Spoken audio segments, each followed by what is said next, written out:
আওয়ামী লীগের কেন্দ্রীয় নেতারা নায়িকাদের নিয়ে ফুর্তি করতেন। এবং সর্বশেষ জানাবো, সুসময়েও সম্পর্কে টানাটানি, বিএনপি জামায়াত নির্বাচনী সমঝোতার সম্ভাবনা কতটুকু। এতক্ষণ শুনছিলেন সংবাদ শিরোনাম, এবার বিস্তারিত। আওয়ামী লীগের কেন্দ্রীয় নেতারা নায়িকাদের নিয়ে ফুর্তি করতেন। এই নোংরা নেতাগুলোর জন্য আজ বাংলাদেশ আওয়ামী লীগ ধ্বংস হয়েছে।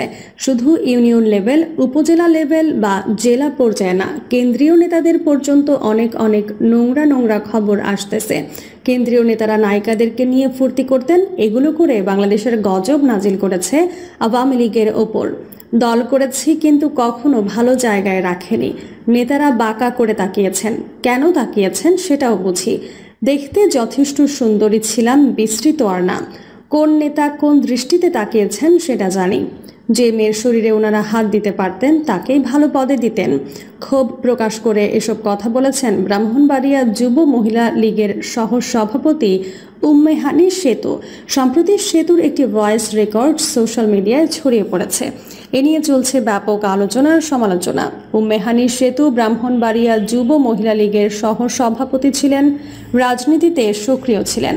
গত 5 আগস্ট শেখ হাসিনার সরকার পতনের পর তার বিরুদ্ধে এখন পর্যন্ত 3টি মামলা হয়েছে। বর্তমানে তিনি আত্মগোপনে রয়েছেন। রেকর্ডে উম্মে হানি সেতুকে বলতে শোনা যায়, আমার নামে 3টি মামলা হয়েছে, আমি সহ কয়েকজন মামলা খেয়েছি। অনেক সিনিয়র নেত্রীরা আছেন, তাদের বিরুদ্ধে মামলা হয়নি।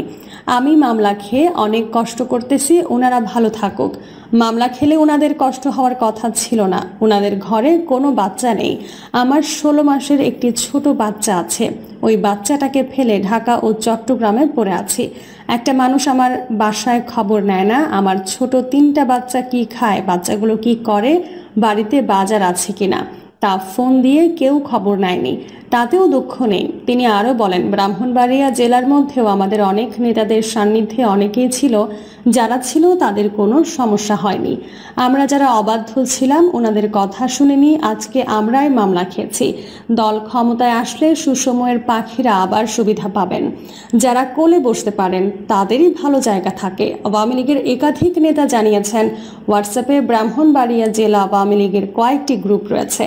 এসব গ্রুপের নিজের ক্ষোভ প্রকাশ করে এই ভয়েস রেকর্ড পাঠান উম্মে হানি সেতু, কিন্তু তা গ্রুপের বাইরে চলে যায়। ভাইরাল হওয়া রেকর্ডের বিষয়ে জানতে চাইলে জেলা যুব মহিলা লীগের সহ সভাপতি উম্মে হানি সেতু মোবাইল ফোনে বলেন, আমি মামলা খাইয়া দৌড়ের ওপর আসি, আমি কোনো বক্তব্য দিইনি, পারলে প্রমাণ করুন।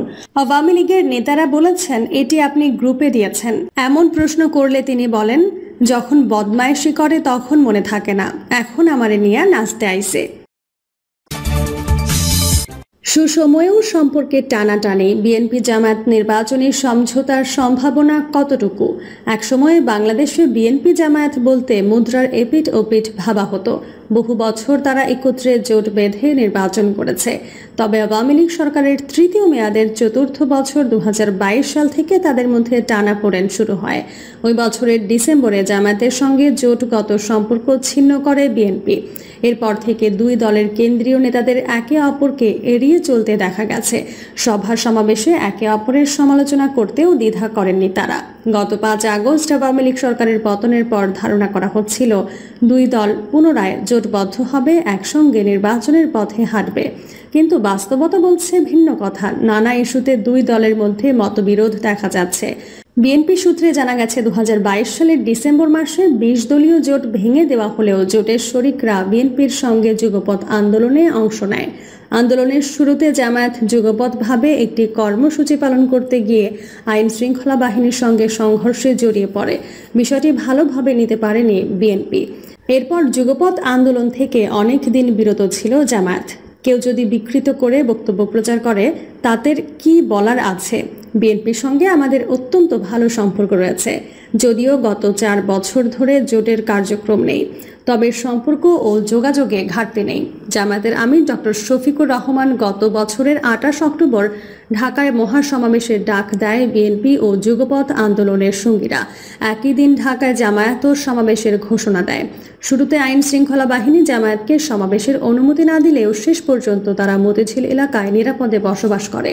কিন্তু ওই দিন আইন শৃঙ্খলা বাহিনী বিএনপির সমাবেশে হামলা করে। এর জেরে পুলিশ বিএনপি নেতাকর্মীদের গণগ্রেপ্তার করে। তখন জামায়াতের প্রতি সন্দেহ তৈরি হয়, কারণ ওই দিন বিএনপির ওপর সরকার হামলা করে কিন্তু জামায়াতকে নিরাপদে সমাবেশ করে চলে যেতে দেয়। তারপরও সবকিছু ভুলে গিয়ে গত 26 জুলাই জামায়াতকে নিয়ে সরকার পতনের আন্দোলন সুসংহত করতে জাতীয় ঐক্যের ডাক দেয় বিএনপি। অথচ আওয়ামী লীগের পতনের পর জামায়াত নিজেদের অবস্থান পাল্টে ফেলে। তারা আওয়ামী লীগকে ক্ষমা করে দেওয়ার কথা বলে, নির্বাচন প্রশ্নে বিএনপির বিরুদ্ধে অবস্থান নেয়। এসব বিবেচনায় নিলে জামায়াতের সঙ্গে আগের অবস্থানে ফিরে যাওয়া বিএনপির পক্ষে সম্ভব নয়। তাদের সঙ্গে একসঙ্গে নির্বাচন করার কোনো সম্ভাবনা নেই। বিএনপির স্থায়ী কমিটির সদস্য সেলিমা রহমান বলেন, নির্বাচন ইস্যুতে জামায়াত উল্টাপাল্টা কথা বলছে। আমরা তো তাদের বিরুদ্ধে কোনো কথা বলিনি। তিনি বলেন, জামায়াত যখন অনেক কথা বলতে থাকে তখন কিছু কথার তো উত্তর দিতেই হয়। আমাদের মহাসচিব জামায়াতের আমিরের একটি বক্তব্যের জবাব দিয়েছেন। আগামী নির্বাচনে জামায়াত কিভাবে কার সঙ্গে জোট করবে এটা তাদের ব্যাপার। তাদের যা ইচ্ছা তারা করতে পারে, এখানে আমাদের কিছুই বলার নেই। সেলিমা রহমান বলেন, নির্বাচনের এখনও দেরি আছে। যখন সময় আসবে তখন চিন্তা করা হবে কিভাবে আমরা নির্বাচনে অংশ নেব। অন্তর্বর্তী সরকারের প্রধান উপদেষ্টা ডক্টর মোহাম্মদ ইউনূসের জাতির উদ্দেশ্যে দেওয়া ভাষণের প্রতিক্রিয়ায় বিএনপির পক্ষ থেকে দ্রুত সময়ের মধ্যে নির্বাচনের দাবি জানান দলের মহাসচিব মির্জা ফখরুল ইসলাম আলমগীর।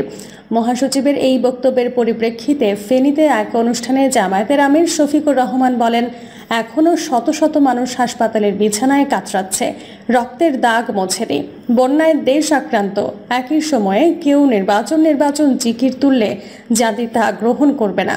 জামায়াতের আমির বিএনপিকে ইঙ্গিত করে আরও বলেন, ক্ষমতার 80% ইতোমধ্যে দখল করে ফেলেছে তারা। ভিক্ষুকের থালা থেকে হাট বাজার কিছুই বাকি রাখেনি। জামায়াতের আমিরের এমন বক্তব্যের পর বিএনপি মহাসচিব মির্জা ফখরুল ইসলাম আলমগীর বলেছিলেন, যাদের জনসমর্থন নেই তারা এ ধরনের নানা চিন্তা ভাবনা করে। আমি কোনো দলের নাম বলছিলাম। যাদের ভোটে জয়ের সামর্থ্য নেই তারাই নির্বাচনের বিরুদ্ধে। বিএনপির একটি সূত্রের দাবি, আগামী নির্বাচনকে কেন্দ্র করে জামায়াত এখন ধর্মভিত্তিক দলগুলোকে নিয়ে একটি জোট গঠনের চেষ্টা চালিয়ে যাচ্ছে। সেই জোট নিয়ে তারা নির্বাচনে অংশ নেওয়ার পরিকল্পনার খবর পাওয়া যাচ্ছে। নাম প্রকাশে অনিচ্ছুক বিএনপির স্থায়ী কমিটির এক নেতা বলেন, তাদের সঙ্গে আমাদের সম্পর্ক অবশ্যই ভালো নয়, ভালো হওয়ার কারণও নেই। তাদের সঙ্গে আগের অবস্থানে ফেরার সম্ভাবনা নেই।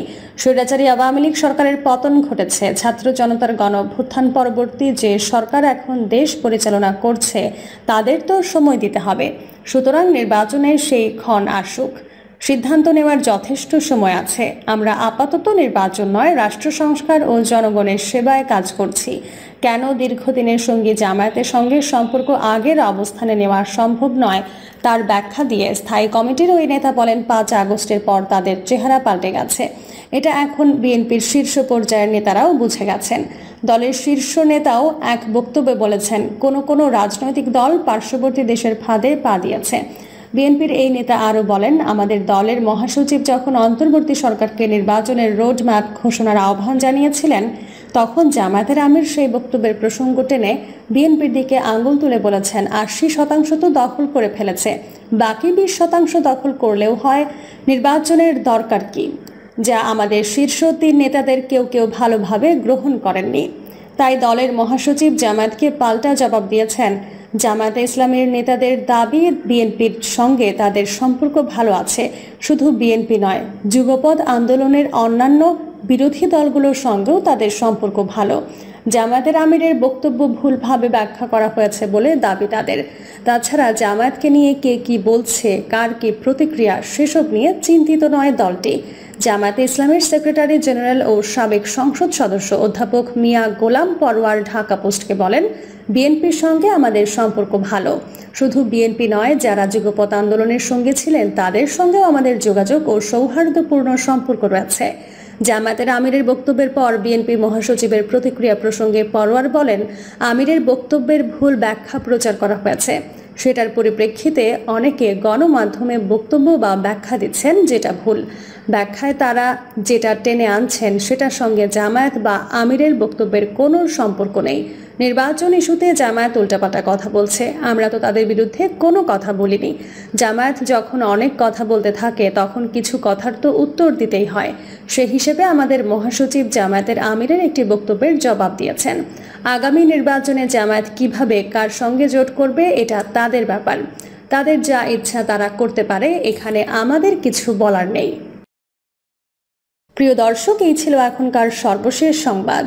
আপডেট সব সংবাদ পেতে চ্যানেলটি সাবস্ক্রাইব করে বেল আইকনটি ক্লিক করে রাখুন।